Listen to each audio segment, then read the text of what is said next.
खैरागढ़ विधानसभा क्षेत्र से कांग्रेस प्रत्याशी यशोदा वर्मा का नामांकन के बाद विशाल आम सभा का आयोजन व रैली निकाली गई। इसमें हमने बुजुर्गों की राय ली। देखिए पूरी खबर। भारतीय जनता पार्टी भाषा जिताओ पार्टी है, भाषा जिताओ पार्टी क्या है जो बेरोजगारी भत्ता, रोजगार की जगह बेरोजगारी भत्ता दिया जा रहा है। देखिए, कांग्रेस सरकार ये देश को आजाद करने वाली और खून से देश को सींचने वाली पार्टी है।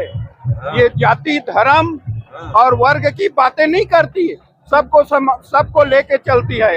या धर्म में नहीं बांटा जाता, हिंदू मुस्लिम सिख ईसाई, हम आपस में भाई भाई, बांटना नहीं, हम तो जोड़ना जानते हैं। ये मेरे सवाल का जवाब नहीं है भाई। आजादी को 75-77 साल हो गए हैं। युवाओं के लिए बस मैंने पूछा है कि भाई युवाओं को जो रोजगार देना चाहिए था या बेरोजगारी भत्ता देना था। बेरोजगारी भत्ता भी मिल रहा है, रोजगार भी आएगा, धीरे धीरे आएगा। प्रयास समस्या तो जीवन भर रहता है, सदा रहेगा। और हमारी कांग्रेस पार्टी अच्छे से काम कर रही है। छत्तीसगढ़ का नाम पूरा देश में हो रहा है। पूरे देश में छत्तीसगढ़ पार्टी का नाम हो रहा है, ऐसा वैष्णव जी का कहना है। आम जनता भी यही मानती है। अपने सरकार की योजना अच्छा चल रहा है। हमारे देश में आने वाला समय में 5 साल और मिले। अच्छा, खैरागढ़ विधानसभा में जो दारू भट्टी चल रहा है उसके बारे में क्या कहेंगे? खैरागढ़ क्षेत्र में जगह जगह दारू भट्टी चल रहा है। मैं तो नहीं देखा, मैं तो वैष्णव पीता पुआता नहीं हूँ, नहीं जाता हूँ उधर। जरूरी नहीं है कि जो मांस खाए वही मांस देखे, जो करता है वही करे। आदमी है, मैं तो शराब वगैरह तरफ जा रहा हूँ। तो आपको ऐसा नहीं लगता कि भाई यहाँ पे देवव्रत जी की पत्नी को टिकट जहाँ देना चाहिए था वहाँ यशोदा वर्मा को टिकट दे दिया गया, उनके साथ अन्याय हुआ?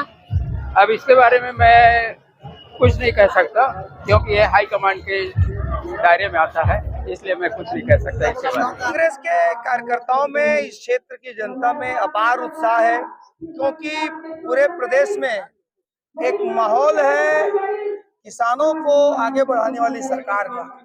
आदरणीय भूपेश बघेल जी के नेतृत्व में जो काम हुआ है उसका असर आज छत्तीसगढ़ में दिखाई दे रहा है। और छत्तीसगढ़ की जनता किसान के हित में, किसान को आगे बढ़ाने के लिए छत्तीसगढ़ महतारी जिसने 5 साल तक लगातार सेवा की है, ऐसी सरकार को लाने के लिए छत्तीसगढ़ में कांग्रेस, किसान और सभी मतदाता मुझे दृढ़ संकल्पित नजर आ रहे हैं। मैंने अभी देखा है एक एक कार्यकर्ता, एक एक मतदाता के आंखों में एक विश्वास नजर आ रहा है, जो ये दिखाता है कि खैरागढ़ में हम लोग प्रचंड वोटों से जीत करके आएंगे। और जो लोग खैरागढ़ में एक गुंडागर्दी का माहौल करके राजनीति कर रहे हैं, उनकी गुंडागर्दी का अंत होगा। ये चुनाव आप निश्चित रूप से बड़ा ऐतिहासिक चुनाव है। इस चुनाव से इस क्षेत्र के आक्रांताओं की, इस क्षेत्र का शोषण करने वालों की, इस क्षेत्र को डर और दबाव की राजनीति करने वालों की किसान और मतदाता अंत करेंगे। ऐसा क्या है कि 2018 में तो कांग्रेस की लहर थी, 68 सीट पे आई। 2023 का जो चुनाव है, कांग्रेस का क्या ऐसा मुद्दा है कि जो सरकार दोबारा बनाएगी? एक चीज आज समझ लीजिए, जो वादा हमने किया था उससे ज्यादा हमने किया है। कर्जा माफ की बात की थी, बिजली बिल हाफ की बात की थी, वो हमने किया। हमारी सरकार ने आदरणीय भूपेश बघेल जी के नेतृत्व में 2500 में धान की खरीदी कहा था, हमने पिछले साल 2640 और 2660 में धान की खरीदी की। इस साल हमारी लगभग 2800 में धान खरीदी की तैयारी है। हमने 15 कुंटल धान की खरीदी हो रही थी, इस साल 20 कुंटल में धान की खरीदी होने जा रही है। इससे किसानों में अपार उत्साह है। और 20 कुंटल धान की खरीदी मतलब एक एक किसान के परिवार को 15,000 रुपए एकड़ का अतिरिक्त लाभ इस वर्ष से छत्तीसगढ़ की सरकार के द्वारा किसानों के हित में होगा।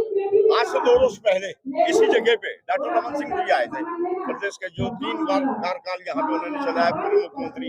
उन्होंने कहा कांग्रेस के मुख्यमंत्री भूपेश बघेल और कांग्रेस 5 साल सिर्फ लोगों को ठगने का काम किया और झूठ बोलने का काम किया। एकदम आपने जो बात कही, देखिए क्या है, हमारे वेदों में कहा है, हमारे बड़े बुजुर्गों ने कहा है, जाकी रहे भावना जैसी, प्रभु मूरत दिखे दिन तैसी। और ठगों को सब ठग नजर आते हैं, क्योंकि रमन सिंह जी ने 15 साल केवल और केवल छत्तीसगढ़ और छत्तीसगढ़ के किसानों को ठगने का काम किया है, इसलिए उनकी भाषा ठग की तरह हो गई है। निश्चित रूप से वो ये बताएं कि खैरागढ़ को जिला उन्होंने क्यों नहीं बनाया 15 साल तक, गंडई को तहसील उन्होंने क्यों नहीं बनाया, सालेवारा को तहसील उन्होंने क्यों नहीं बनाया। जब वो कुछ नहीं थे, केंद्रीय मंत्री थे, वो गंडई में तहसील का समर्थन करते हैं, उसके आंदोलन का समर्थन करते हैं, लिखित में एक चिट्ठी लिखते हैं उस समय के मुख्यमंत्री को, और जब खुद मुख्यमंत्री बन जाते हैं तो 15 साल तक गंडई को तहसील नहीं बनाते, बल्कि जो वहाँ के नौजवान गंडई को तहसील बनाने के लिए मांग कर रहे थे, उनको बर्बरतापूर्व पिटाई करके उनको 28 जेल में डालने का काम अगर किसी ने किया था तो डॉक्टर रमन सिंह ने किया था। तो ये चरित्र है डॉक्टर रमन सिंह जी, उनका वो क्या बात करेंगे। ओके, धन्यवाद।